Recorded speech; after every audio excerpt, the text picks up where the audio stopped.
History remembers kings, conquerors, and empires built by force. But it often forgets the minds that truly changed the world. Some names are lost by accident. Others are erased on purpose. This is the story of a man history tried to erase, but failed. His name was Imhotep. More than 4,600 years ago, Egypt was still shaping its identity. Monuments were modest. Medicine was bound to superstition. Knowledge was scattered.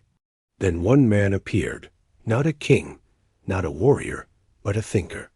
Imhotep served under Pharaoh Djoser as a chancellor, priest, physician, and architect.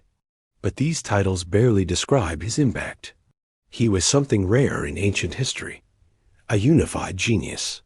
Before Imhotep, royal tombs were simple mud brick structures, fragile, contemporary.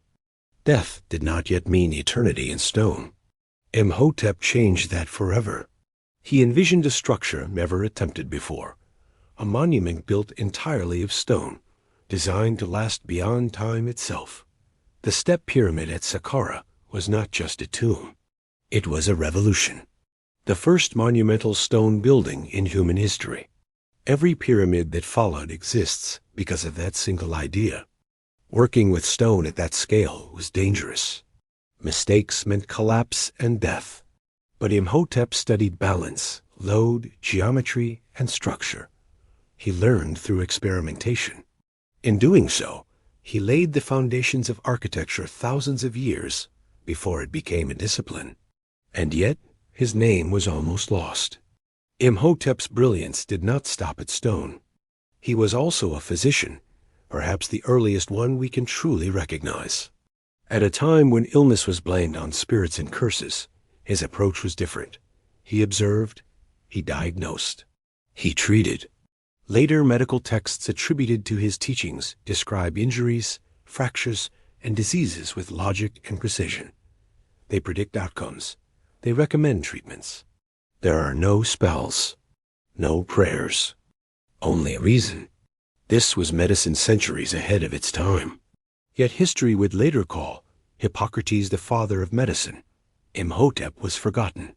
He was also a mathematician, astronomer, and philosopher. He aligned structures with the stars. He understood cosmic cycles. He connected science, spirituality, and society as one system. That way of thinking was powerful and dangerous, because unified knowledge cannot be easily controlled. After Imhotep's death, something strange happened. Instead of being openly celebrated, his achievements were slowly absorbed into the glory of kings. His innovations became tradition. His name faded from official records. A man without royal blood had reshaped civilization, and power did not like that. Centuries passed, and Egypt itself began to forget the man, but not entirely. Among the people, Imhotep survived as a healer and protector. Temples were built in his honor. The sick slept within them, hoping for dreams of healing. Imhotep became a god. Ironically, this deification nearly erased the man behind the legend. Myth replaced history. Greek scholars later encountered his story and compared him to Asclepius, their god of medicine. But they, too, misunderstood him. His writings were gone, his biography fragmented. History had not destroyed him, it had blurred him. Modern archaeology slowly restored the truth. Imhotep was real, a human being whose ideas reshaped architecture, medicine, and knowledge itself. Yet even today, his name is rarely mentioned outside academic circles. Why? Because acknowledging Imhotep forces us to accept an uncomfortable truth. Human progress is not linear. Knowledge can be lost. Genius can be buried. Imagine if Imhotep's medical knowledge had survived intact. If reason had not been replaced by superstition again and again, history would look very different. But powerful minds often threaten systems built on control. And so, Imhotep was buried, not in stone, but in silence. He does not fit the story we like to tell. That ancient people were primitive. That genius belongs to the modern world. Imhotep proves otherwise. He was not a conqueror.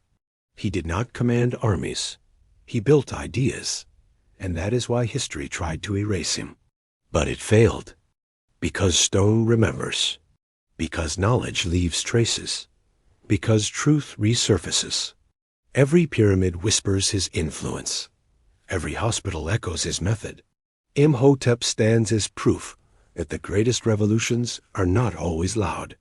Some begin with a single mind daring to think differently. This is not just the story of one man. It is the story of how history chooses what we are allowed to remember and what it tries to make us forget. Because even when history attempts to erase genius, the truth refuses to stay buried. And if we listen closely, the past still whispers.